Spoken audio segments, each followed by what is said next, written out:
To another day of learning. Why did I say another day? We just met in the morning, okay? We met this morning when we were studying about security, and now we're going to continue with security.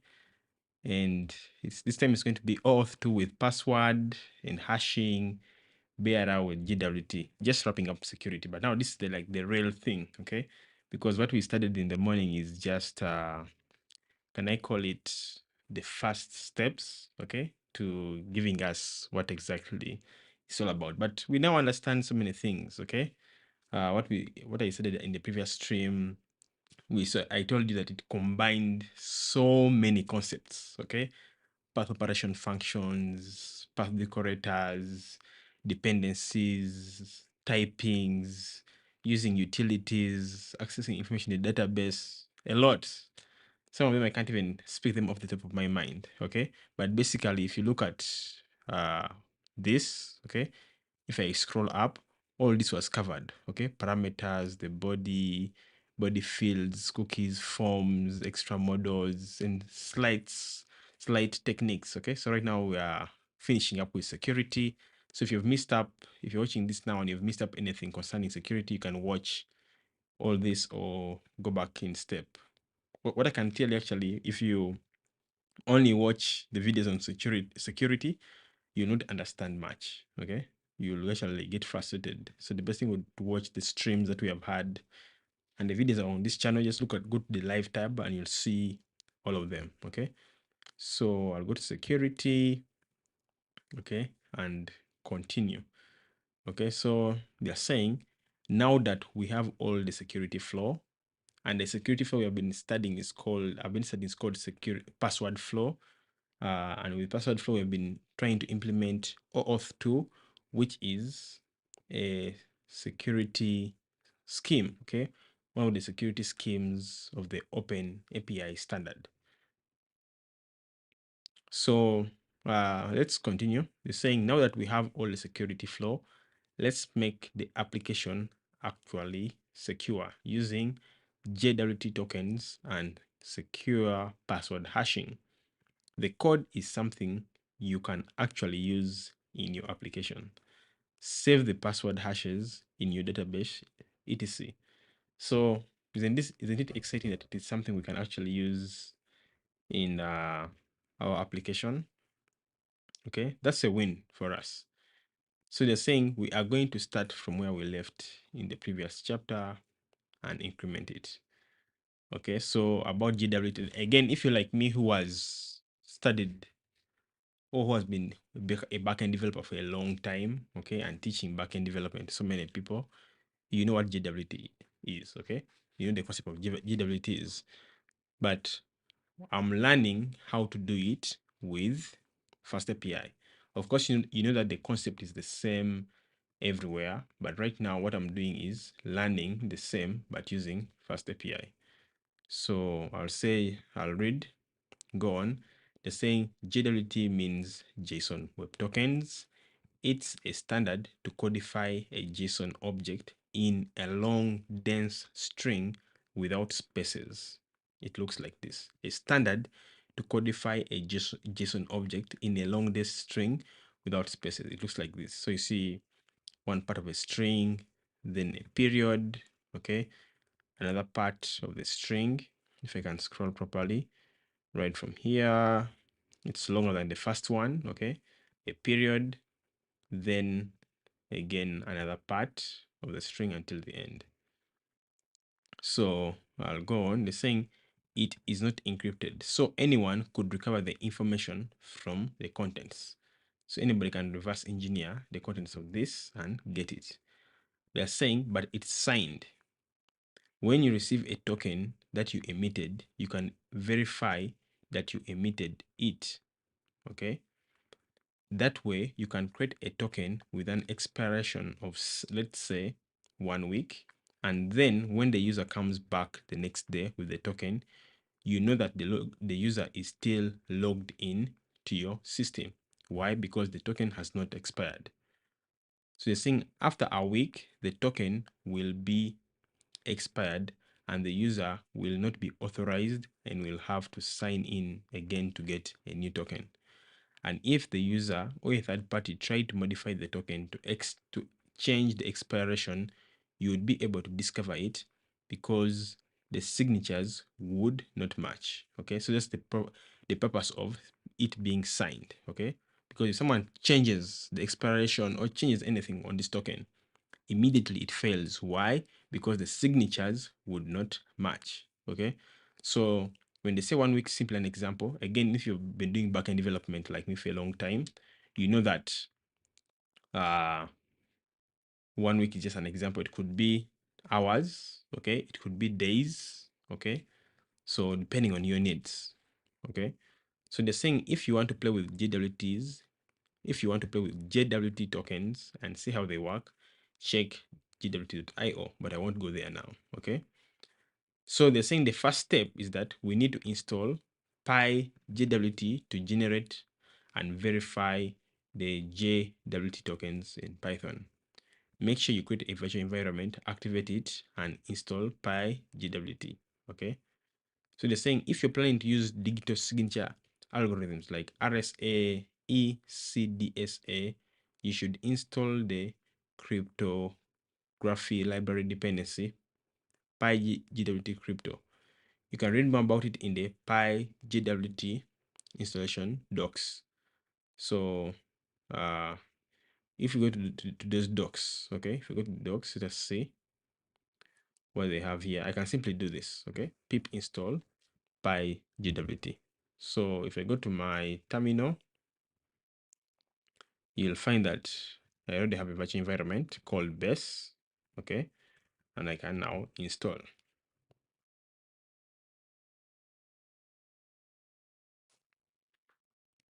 All right, so let's go on. I'm done installing it. So the next step is to do password hashing. So yeah, let me see. Yeah, I wanted to just check if it has been installed successfully, and it's already there. Actually, you're saying requirement already satisfied in my virtual environment. So you're saying password hashing. Okay, they're saying hashing means converting some content, in this case a password in this case, into a sequence of bytes, just a string that looks like gibberish. Okay, and they explained this in the previous documentation, in the previous page, I mean, that we read during the morning stream. And they're saying whenever you pass exactly the same content, which is exactly the same password, you get exactly the same gibberish. But you cannot convert the gibberish back to the password. And I showed you something like this, okay? If I can simply show you what they mean, assuming I have a password, okay? I have a password whose value is equals to something like this, 234, okay? And then I have a function called hash, okay? It takes in a password, which is a string, okay? And returns a hash, okay? A hash like this. So the hashed password, okay? You can say hashed password would be equals to this, okay? So I get the original password, pass it to that hashing function, and return the hashed password, okay? But it's just for demo purposes. Ideally, we're supposed to use the JWT package, which we have installed, okay? But this is me just showing you my understanding of this. So ideally, it won't be something clear like this. It will be some gibberish, okay? You'd return something like this, okay? Some gibberish, something like that, okay? But you cannot convert this hashed password back to this password, 234. It's impossible. You cannot do the reverse. So I will go on, okay, and say why use password hashing. They're saying if your database is stolen, the thief won't have your users plain text passwords, only the hashes. And this is good. So the thief won't be able to try to use that password in another system. As many users use the same password everywhere, this would be dangerous. So they're saying install passlib. We're going to install that, okay? They're saying passlib is a great Python package to handle JWT hashes. Actually, what I did earlier by saying JWT is used for creating hashes is wrong. The package JWT is used for creating the JWT tokens. So they're saying it supports many secure hashing algorithms and utilities to work with them. Okay. And the recommended algorithm is bcrypt. So you use passlib to hash, but hashing algorithm actually is called bcrypt. Okay. So saying make sure you create a virtual environment, activate it, and install passlib with bcrypt. So just like we installed PyJWT. So let's install passlib with bcrypt. So I'll copy this and go to my terminal and paste. Okay. So this is done. After that, they have here a tip. They're saying with passlib, you could even configure it to be able to read passwords created by Django, a Flask security plugin, or many others. So you would be able to, for example, share the same data from a Django application in a database with a FastAPI application, or gradually migrate a Django application using the same database. And users would be able to log in from your Django app or from your FastAPI app at the same time. Wow, this is nice. Because with passlib, wow, it's nice. I can configure it to read passwords. So your Django app, Flask app, FastAPI app users can authenticate using any of the apps. This is nice. Okay. I didn't know this, by the way. I'm just learning this for the first time. Very interesting to know. So I'll go on and read hash and verify the passwords, import the tools we need from passlib. Okay, create a passlib context. This is what will be used to hash and verify passwords. Okay, and just check if it has installed it successfully, and yeah, that's the case. So they're saying tip, the passlib context also has functionality to use different hashing algorithms, including deprecated old ones only to allow verifying them. Okay, let me read this again. The passlib context only has functionality to use different hashing algorithms, including deprecated old ones only to allow verifying them.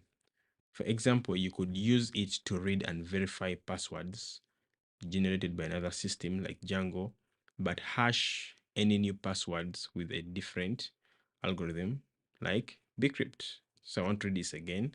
For example, you could use it to read and verify passwords generated by another system like Django, but hash any new passwords with a different algorithm with bcrypt and be compatible with all of them at the same type. Wow, that's nice. Okay. I didn't know this. This is very good to know. So you're saying create a utility function to hash a password coming from the user, add another utility to verify if a password matches the stored hash. So say the first one, create a function to hash the password, and they're going to show us this soon. Another utility function to verify if a received password matches the hashed. Another utility to verify if a received password matches the hash stored, not the hash, but the hash stored. Okay, so a utility to hash a password. So the first function hashes the password. The second one to verify if a password which we have received matches the hash stored in the database. Then another one to authenticate and return a user. So basically 3 functions. So when we come here, we see they've imported date, time, time delta, time zone, and these help us with password expiry. I can already know it because I've done it many times. So they have annotated, they have JWT, okay. They have depends, FastAPI execution status, okay. We know this. We have from FastAPI import OAuth2 provider, OAuth2 password request form. From JWT.exceptions, they import invalid token error. Then what is new is this, okay? From passlib.context, import crypt context, then base model. So what is new here is simply this. Again, only this is what is new, but all the others we have studied them in the past streams. Okay, and of course, if you're watching this for now, just know this is stream 25. Okay. So they're saying they have a secret. Okay. So this is the secret. Okay. Then they have the algorithm. This is HS256. Okay. They have the saying access token expires minus equals to 30. Okay. But let's go with simply what they have highlighted. Okay. For now, the interest is this crypt context. Okay. Let's go on. Okay. So they have that. Okay. Okay, let's just go step by step. They have fake users, DB. They have all this. We know what all these are all paradigmatic models. This one is for the token, which has the access token and the token type. Both are required and they are strings. We have the token data, okay, which is the username, which can be optional. Then we have the user itself, which is a username, which has a username, email, full name, and disabled. And user in DB inherits from this and has a hashed password. Okay. So then we have the the PWD context, which is called crypt context. Okay. And the schemes you see, it is mentioned bcrypt. Okay. And then they're saying deprecated equals to auto. Then we know this is the authentication scheme, then an instance of FastAPI. So remember up here they talked about functions. Okay. One to hash the password, one to verify the received password with that it matches the hash, and one to authenticate a user. So if you look at this fake users DB, there's a hashed password here, okay, for John Doe, which is this, okay. So the second function is to verify that the password you've given us matches this hash in the database. How does that happen? Because there is this is the first function, okay. They talked about to verify the password. We get the plain password and the hashed password, okay. Then they use the password, this password context, okay, from passlib, okay, to verify whether the plain, if we hash the plain password, it will match the hashed password. It makes a comparison. Then finally, we have this one which says get password hash, okay. It takes in the password and returns, okay, a hash or the gibberish of the password. Then, of course, this one gets the user. We looked at this in the previous stream. Then this one is for authenticating the user, okay. Takes in the database, the username, and the password, okay. And the first thing is to get the user using this function. If the user does not exist, it returns false, okay. But if the user exists, it verifies the password, okay. But if the password does not, if the password verification fails, okay, it returns false. If the password verification passes, it returns the user, okay. So it either returns false or the user. So when we go, we have this function called create access token, but it's not the important thing now. I'm sure they're going to explain it later. Okay, so for guys having other versions and variants, you can check this. But like what I've been telling you, what changes is simply the annotation for when defining unions. Okay, so let's go on to this. Now they're saying if you check the new fake database, fake users DB, you will see how the hashed password looks like now. Okay, and I showed you this earlier. Okay, we continue saying handle JWT tokens. Say import the modules installed. Create a random secret that will be used to sign the JWT tokens.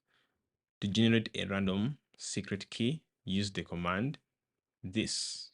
Okay. So I'm not sure if this can work on my end.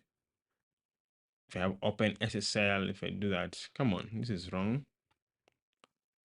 Try to copy because I used this other tool, but it was not working. Okay, open SSL, blah, blah, blah. Yeah, there we are. Okay. So I have a secret. Okay. I can put the secret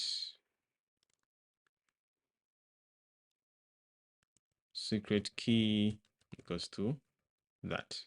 So this is the new, this is how you can generate a secret key. Open SSL rand -x32. So it's saying copy the output of the secret, copy the output to the variable secret key and don't use the one in the example. Okay. You're saying create a variable algorithm with the algorithm used to sign the JWT token and set it to HS256. Create a variable for the expiration of the token. Define a pedantic model that will be used in the token endpoint for the response. Create a utility function to generate a new access token. So they import JWT. Okay, we've already seen this, but this is they're now highlighting particular points of concern. Okay, in the flow that they are teaching us that I'm learning from. Then they have from JWT.exceptions import invalid token error. Okay, because users can be users and they can decide to give you tokens which are invalid. Then after that, we have the secret key itself. Okay. So ideally, I'm supposed to use this one. Okay. This one here, which I've just generated. Then the algorithm is this, and access token expires 30 minutes. Okay. For their case. And then they have the saying, finally, if you read up here, they said create a paradigmatic model that will be used in the token endpoint for response and create a utility function to generate a new access token. So this is the base model that will be used, okay, for the response of that token generation. And then, here's the function, okay? I skipped it earlier because I knew they were going to highlight it, okay? So the function is called create access token. It takes a dictionary and the time is going to expire or none, okay? So they say to encode, they say data.copy. They copy the data which is going to, they get a copy of this data which is going to be encoded. So saying if expires delta, in other words, if you've given us the expiry time, okay, we say expire equals date time dot now, okay, the current time, but times dot UTC. So they get the current time, but in UTC plus the expiry, okay. Then else, if you don't give, okay, they set it to 15 minutes, okay. They get the current time in UTC format, and then add 15 minutes like that. Then after that, they say encode.update, okay, exp for expire to expire, the expiry, whether it is this one or this one, the default, whether it is this one which has come from the argument, okay, or this one, which is the default, okay, this one here. Then they say encoded JWT equals to JWT.encode, okay, so it takes the data you want to encode, the secret key, and the algorithm, okay. And we have defined a secret key up here. If you remember, where is it? Here, the secret key, algorithm, and access token expires minutes. But remember, we also imported JWT here, okay? So if I continue, we have all this, okay? Sorted. To encode, data to encode, what we only update it is with this, with expiry, okay? But it has to be called EXP. So don't be fancy, okay? And change, it has to be EXP. All right, so this is how you get the actual token. So I want to scroll to the actual point of interest. Okay, for those having other versions of Python, yeah, look into this, but the concept is 100% the same. So after that, after generating a token, the next step is to update the dependencies. So they're saying update current user to receive the same token as before, but this time using JWT tokens. Decode the token, verify it, and return the current user. If the token is invalid, return an HTTP error right away. Okay. So again, this works in Python 3.10, and I'm safe because that's my Python version. Okay. Maybe for it to make you believe I can do this, I can say Python. Meantime, I can say Python minus version. See, I have 3.12, so I'm very much safe. So let's continue scrolling until we see part which has been highlighted, which is this, okay? So yeah, it looks a little bit advanced, but it's pretty easy, okay? There's nothing really hard. It's pretty easy. And let me explain to you. So you can see it is an async def function called current user, okay? It takes in a parameter called token, which is a string and depends on the OAuth2 script.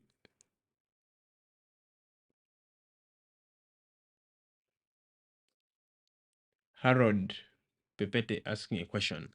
How do you insert user information inside JWT payload? It's what I just showed you right now, okay? Using this function here, create access token, okay? I think this data, okay, is a dictionary. So let me show you what it's all about. Let me show you what this is all about. If I paste this function here, okay, and then maybe to remove those errors, I can simply say import date time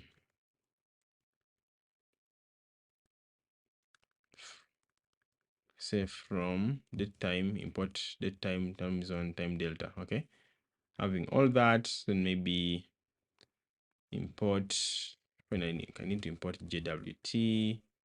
Okay, so Herald, not look out, I'm going to answer your question. Then what else? I need to specify the algorithm. Okay, let me say, is it HS256? Okay, so I'll need to call this function here. Okay, I need to call this function. Okay, with two things, with data. Okay, I have to pass the data here. Okay, for now I don't have it. Then I also have to pass the expires time. Okay, for example, I can set this 30 minutes. Okay, something like this. Okay, but the data can be simply going to be dictionary. See, a dictionary like this. Okay, so here I can put the user information, like probably, let me say, username. Okay, username to do. Okay, I don't know, email. Okay, I put their email, something. Okay, at a certain domain.com. Okay, this is how you do it. Okay, that's why you see here when you're saying to encode.update, the add to this dictionary here is simply extend and add another key called exp with the value expire, where expire in this case will be this time data 30 minutes, because this part will be executed. But I can decide not to put this. Okay, I can leave this out like this, but what they will pass, okay, will be now, the time will now be this. Okay, the current time in UTC plus 15 minutes. I hope that makes sense. Okay, please let me know before I continue. Someone keeps calling me. Let me respond to them. Just a minute. Let me respond to them. It seems to be urgent.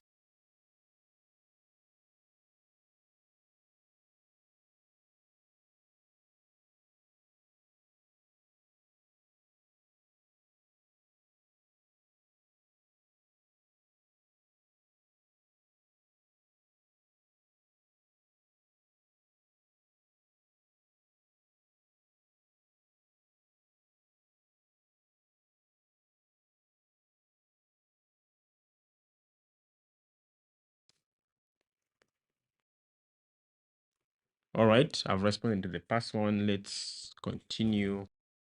Let me just cross-check my audio to make sure it's working fine. So I want to explain this code right now. All right. Okay, so get current user. It takes in a token. Okay, takes in a token, and then this token is a string, but it depends on the OAuth2 scheme. Okay, so this is what we talked about earlier. Okay, so OAuth2 scheme is responsible for returning to us a token. If you look at OAuth2 scheme, where is it? Where's your scheme? Here, right here it is. Okay, to return us a token via this endpoint called token. Okay, and I hope they have defined it. Yes, this endpoint here will be responsible for giving us a token. You see, return token. Okay, we shall get the token via this dependency here. Okay, and then after that, okay, they have here an instance of HTTP exception. Okay, and they save it in a variable called credentials exception. So, but to have that instance, a number of attributes, I mean, a number of arguments are passed. The first one is the status code, which is status code dot HTTP unauthorized 401 for unauthorized. We know this now. The detail or the message is could not validate credentials. The headers is www authenticate and the value is bearer. Never forget this, by the way. This www authenticate is always added. Okay, this is the, you can call it the standard or the rule, okay, of doing things. Now Harold says, thanks my friend. I saw your explanation very clear, by the way. I appreciate that's humbling, and I'm happy that I've been able to explain it well to you. So I'll continue. So they have some try except, okay, but let's start step by step. So the first thing is that now when they get the token, okay, now they want to decode, they want to do the opposite, okay. Given a token, remember the first step we had here, which I explained to you, is creating a token, okay. So when you're given data, create a token. But now, what if you're given a token? Can you find out the payload? That's what Herod said, called the payload. Okay. If you're given a token, can you find out the payload? That's what we're now going to do. Okay, on this line, okay, by saying JWT.decode, you give the token. Okay, then you use the secret key. It should be the same secret key you used for signing, for creating the token. Okay, and the algorithm must be the same. Okay, should the algorithm change from the secret, it won't work. Okay, so how do I know this? Because like I've told you, I've been building backend applications for a long time. Okay, yeah, so just know that it won't work. Okay, and you don't have to believe me, you can actually try it out. Okay, the best way to learn is actually by trying out things. So you're saying the username will be equals to payload.get sub. Okay, so in this payload, they'll be able to get sub. Okay, so if the name is none, they raise a credentials exception. This one, that's what they raise. Excuse me. So they raise a credentials exception. Okay. Interesting. Actually, when I'm be building my application with a Django Flask, I'm now getting I've just thought about something. I like how they do this exception here. It's nice. All right, let's continue. So they're saying token data will, because token data username, because this is when, if everything passes. Okay, so they can create the token data using the username. What is token data? If you go up, you see token data is here. Simply a Pydantic based model having username, an optional username. So let's continue. But if things fail, if the token is invalid, okay, then we expect a token invalid error to be raised and we catch it, okay? And when we catch it, we raise a credentials exception, the same exception up here, okay? Then they say user equals to get you, if everything passes, then we get a user from our database. We get the database, we pass the database, and we pass the username, okay? And that will be from the token data dot username, okay? But if there is no user, again, we raise a credentials exception. Okay, otherwise, we return the user. So look at the several steps. First step, decode the token. Okay, if you decode the token and you try to get the payload.sub and it's not there, raise an exception. Okay, that's the first step of being secure. After that, if the token in any case is invalid, okay, again, you raise an exception. Second step, after that, try to get the user. If the user is not there, raise an exception. Third step. Take note of that, guys. Okay, very, very important. This logic is the same everywhere. In fact, you can copy this function and use it for your projects. Okay, and just change a few things where necessary. But this is exactly how it works. Okay, so let's go to the next thing they're going to talk about. So they're saying update the token path operation. They're saying create a time delta with the expiration time of the token. Create a real JWT access token and return it. Okay, first thing is we create a time delta with the expiration time of the token. After that, we create real JWT, access and return it. Okay. So if I scroll, we've seen most of this. I'm looking for that part which they have highlighted so that we follow step by step what they are trying to explain to us. And here we are.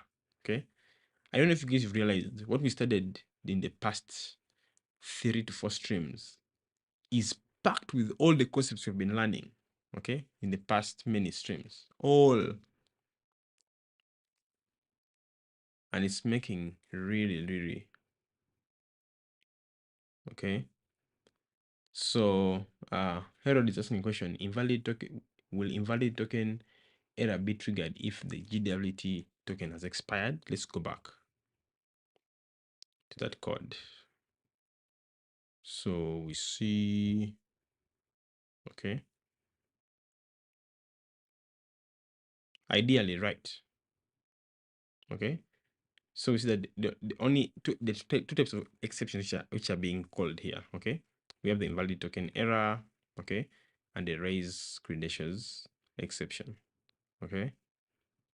So yeah, this one would be raised by this. You see, JWT.decode, okay. In case the token, for example, let us say has expired, but I need to be sure, okay, because an invalid token would mean maybe part of the token has been played around with, okay. Yeah, I'll need to verify this, okay. But let us wait just a moment. Let me see invalid token error. Okay, let's find out. This is something I can find out. I can just come here, copy this, okay, come here, paste it, and try to go into the implementation. Wow, they don't have. I was using it to have like a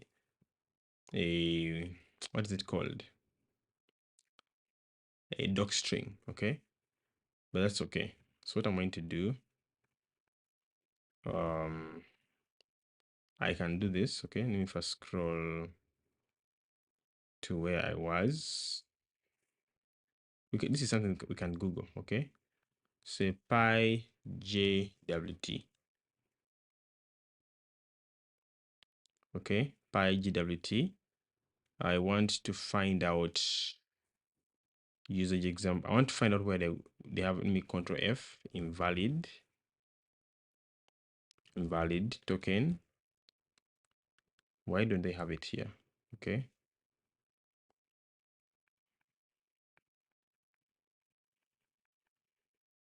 Is this the same example? I want to find out that case where they, let me look at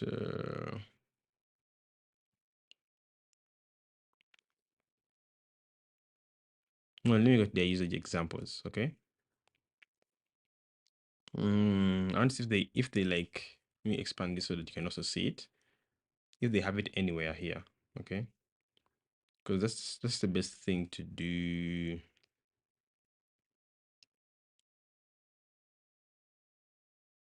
This is expired signature error, okay.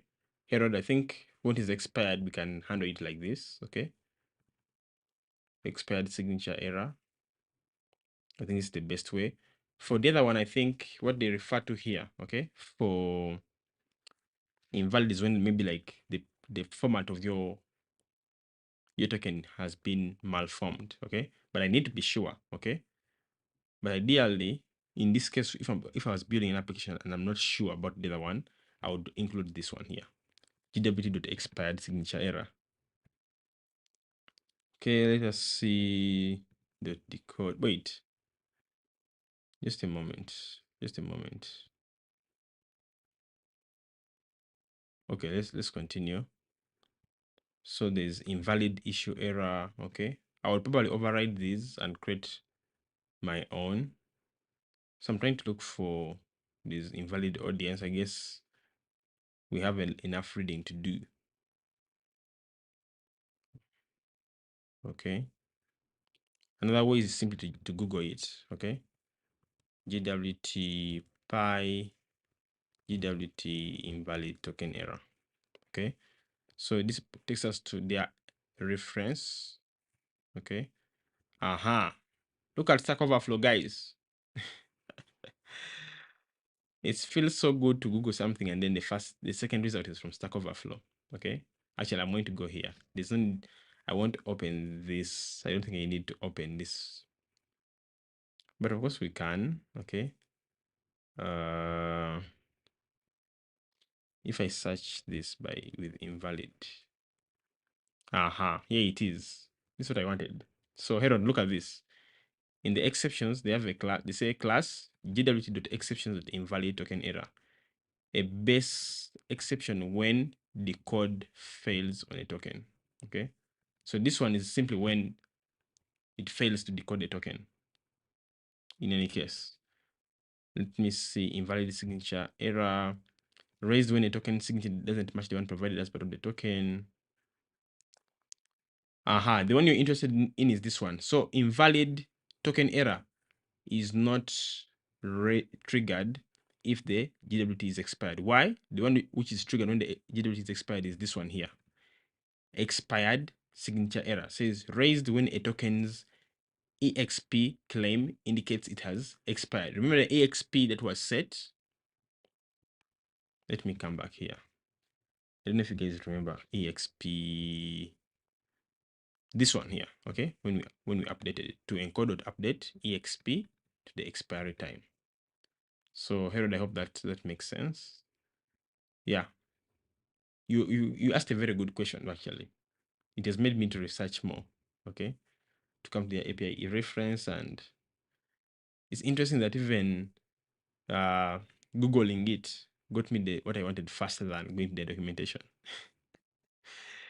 Look at this question from 2 years ago in Stack Overflow. Someone says, according to the documentation for JWT, the class invalid token error is the base error when the decode method is fails. However, the following code still breaks with different exceptions. My thinking was that since invalid token error is, let me expand this so that you can see, is the base error, this except block should catch all the possible other JWT errors such as invalid signature, decode error, etc. My question is there a base error for JWT I could use? I know using except exception is always an option, but bad form, blah, blah, blah. So this makes me question, did I read the documentation properly? Because this guy expects invalid token error to also catch the situation when tokens have expired. So if I scroll, I want to see if there's an accepted answer here. This guy doesn't have it. Let me see. What does this guy say? Says I got this micro example. In general, don't pass an exception, at least print the error message.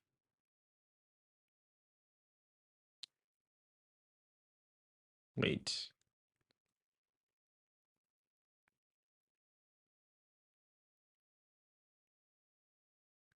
Invalid. I like these questions. Invalid. Says base exception when a token decode fails. Okay. So token decode fails may include expiry, by the way. Herod. Okay. Let's try it out. Okay. So to try it out, this is what I'm going to do. Okay. I'm going to copy this line of code. Okay. I see this line of code. And so I'm going to copy 2 lines of code. I'm going to paste this one here. Okay. And I'm going to copy another one. Okay. This one here to prove. Okay. And I'll remove all the code that is inside here, except probably the things to do with time delta. Okay. I'll do that. Okay. Then I'm going to copy maybe this. Okay. I'll need this. Okay. Then I'm also going to copy the secret key I have here in my terminal. Okay. To replace this one. This is the best way to learn, because to try it out. So I'll set to encode underscore encode. Come out, what's happening? To encode, and simply say username. Okay. Something like that. Okay. Then exp Okay, we use this access token expires. Okay, but what I want to put seconds. Okay, so seconds equals to, I want it to expire in 3 seconds so that we test. Okay, we have it. First we test. Here it says, nice. I send you a huge hug from Colombia. You do a great job. Nice video. I'm really humbled. Thank you. I hope all is going well in Colombia. So, okay, so I'm going to do this. I'm going to comment out this line.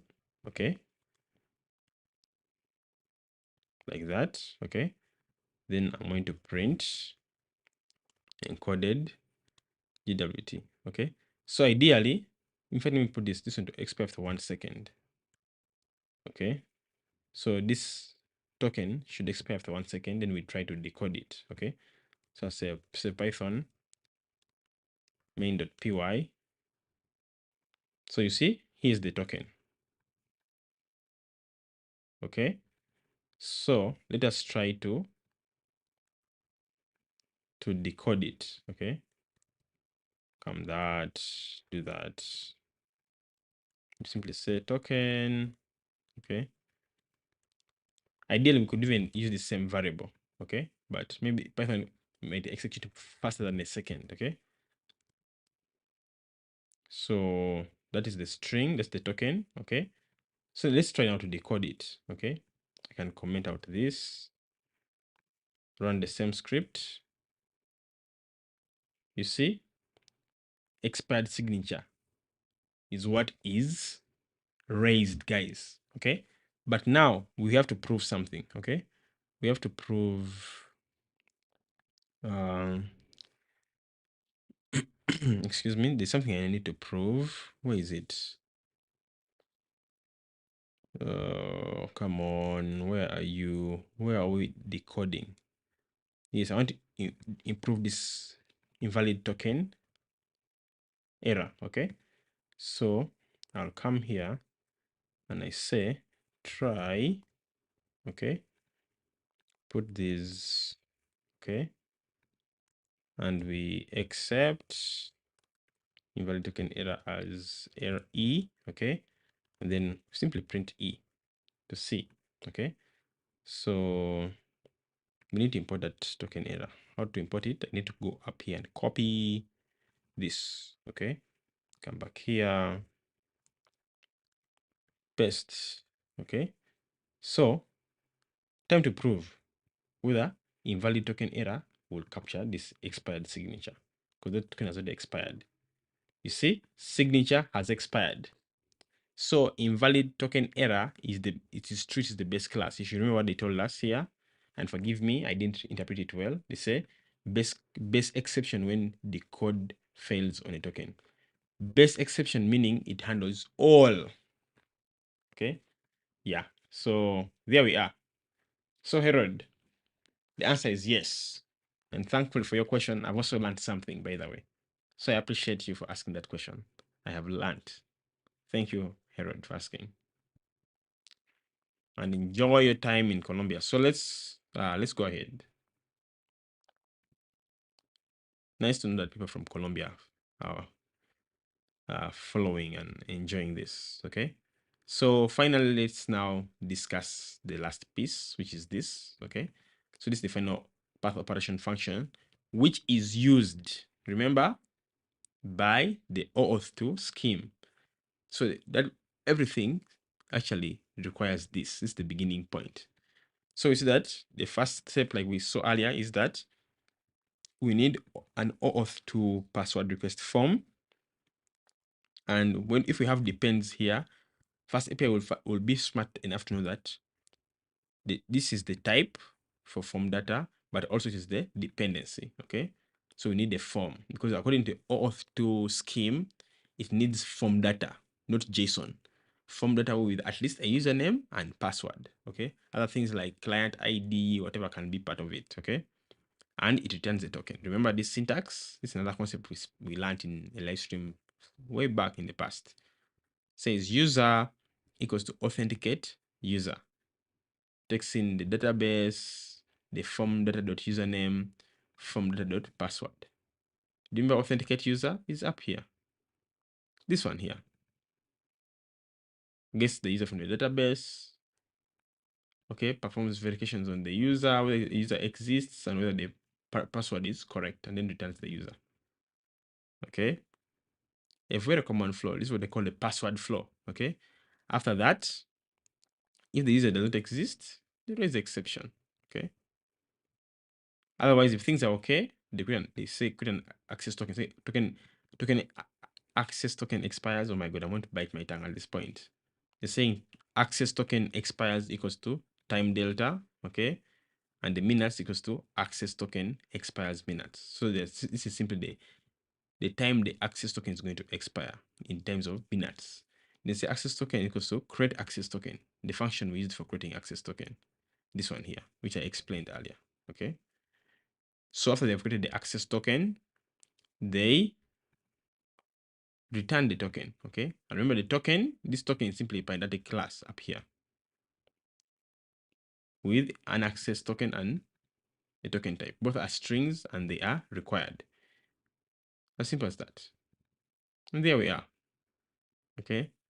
So they're saying technical details about the JWT subject. And of course, those who have other versions of Python, check this, but same concept, okay? Just annotations changing. Saying the JWT specification says that there is a key pub with the subject of the token, like you saw up there. They're saying it's optional to use it, but that's where you would put the user's identification. So we are using it here. JWT might be used for other things apart from identifying a user and allowing them to perform operations directly on your API. For example, you could identify a car or a blog post, okay, using JWT tokens. Then you could add permissions to that entity like drive for the car or edit for the blog.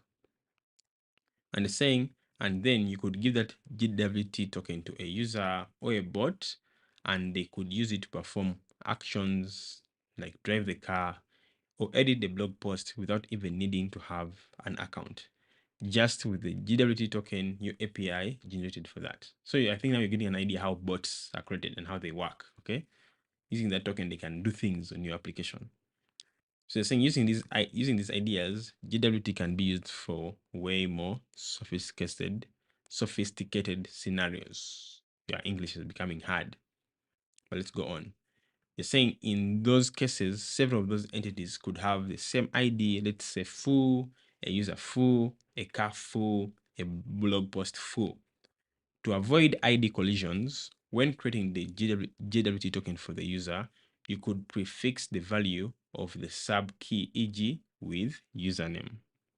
So in this example, a value of sub could have been username John Doe. Okay. And I think the important thing to keep in mind is that the sub key should have a unique identifier across the entire application, and it should be a string. Okay.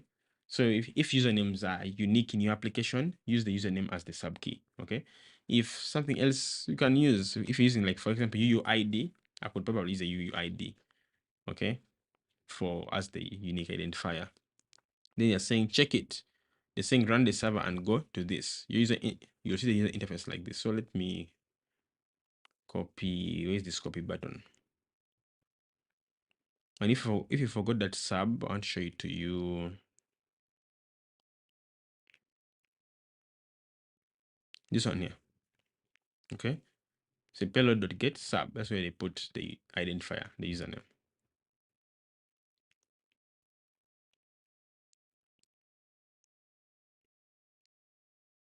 Okay. Simple as that. But remember, they say it's optional to use it. Okay. But it's where you put the user's identification. Okay. So we can do that. But let's go and paste. I want to see how it appears. I'll save. And of course, the server has reloaded and it's working. So if I visit this URL, you see, there it is. Login for access token. Read users, own items. If I scroll, so they say authorize the application the same way as before using the credentials John Doe and secret. So let's do that. Come here, authorize. username is John Doe, password is secret. And of course, we know that these ones are optional. Okay. I think because I've zoomed out a lot, I could not see this button here earlier. But if I click authorize, okay, there we are. And now we can log out. Okay. But I'll leave that there, come back here, continue reading, and they say, notice that nowhere in the code is the plain password secret. We only have the hashed version. And that is correct. So we're going to say call the endpoint users me, and you'll get the response. So if I come here and I go to users me and try it out and execute, you get the current users information. Okay. Those of you who have forgotten, users me is a path operation function here. Okay, which simply returns the current user. Okay, how does it get the current user? Because it has a dependency called get active current user. If I go to get active current user, you will see that it simply checks if the user is disabled, and if that user is disabled, an exception is raised. Otherwise, we get the current user. Okay, but also it has a dependency. So the function this this one here, users me, has a sub dependency. Okay, which is this simply dependency with dependency. So get current active user first has to get a current active user. This is the concept. Okay, don't cram the code. The concept is this: to get a current active user, you first of all get the current user. When you have got the current user, then after that you check if that current user is active. So we have another sub dependency here. And again, if you don't know what depends is and what sub dependencies are, watch the stream where I studied that, where we studied that. So get current user is here. Okay, it's the one responsible for decoding the token, getting the payload sub, okay, and eventually getting that user, returning that user. Okay, so this one gets the user and provides that user right here. We return it, which is also eventually returned here. So that propagation works. Okay, and again, if you don't know what would happen if these exceptions happen, watch that stream where we studied about the current, how exceptions happen in dependencies, okay, and how they're propagated. So we see this, okay. Say if you open the developer tools, you could see how the data sent only includes the token. The password is only sent in the first request to authenticate the user and get the access token, but not afterwards. Okay, of course you can check that. And this is the example they are showing, okay? But yeah, there's no need to check. But if you look at this picture, you see authorization, okay? An authorization header with a value bearer space then the token, okay? So they're saying notice authorization with a value that starts with bearer. Yeah, I just showed you that. So advanced usage use scopes, they say OAuth2 has the notion of scopes. You can use them to add a specific set of permissions to a JWT token. Then you can give this token to a user directly or a third party to interact with your API with a set of restrictions. You can learn how to use them and how they are integrated into FastAPI later in the advanced user guide. So yeah, whenever you need to add a specific set of permissions to a JWT token, use scopes, okay, in your OAuth2 scheme. But of course, now we know that, okay, and maybe one time I think not even one time, yeah, after building my application, either when I'm building that application and I need scopes and permissions, I will implement it, or I'll create a tutorial or a live stream about the same. Okay, so they're saying recap. They're saying now with what you have now seen up to now, you can set up a secure FastAPI application using standards like OAuth2 and JWT. And they're saying in almost any framework, handling the security becomes a rather complex subject quite quickly. And this is very true. Security can become complex very quickly. And they're saying many packages that simplify it a lot have to make many compromises with the data model, database, and available features. Yeah, this is true. And they're saying some of these packages that simplify things too much actually have security flaws underneath. Again, very true. FastAPI doesn't make any compromise with any database, data model, or tool. It gives you all the flexibility to choose the ones that fit your project the best. And you can use them directly, many well-maintained and widely used packages like PassLib and PyJWT, because FastAPI doesn't require complex mechanisms to integrate external packages, but it provides you the tools to simplify the process as much as possible without compromising flexibility, robustness, or security. And you can use and implement secure standard protocols like OAuth2 in a relatively simple way. You can learn more in the advanced user guide about how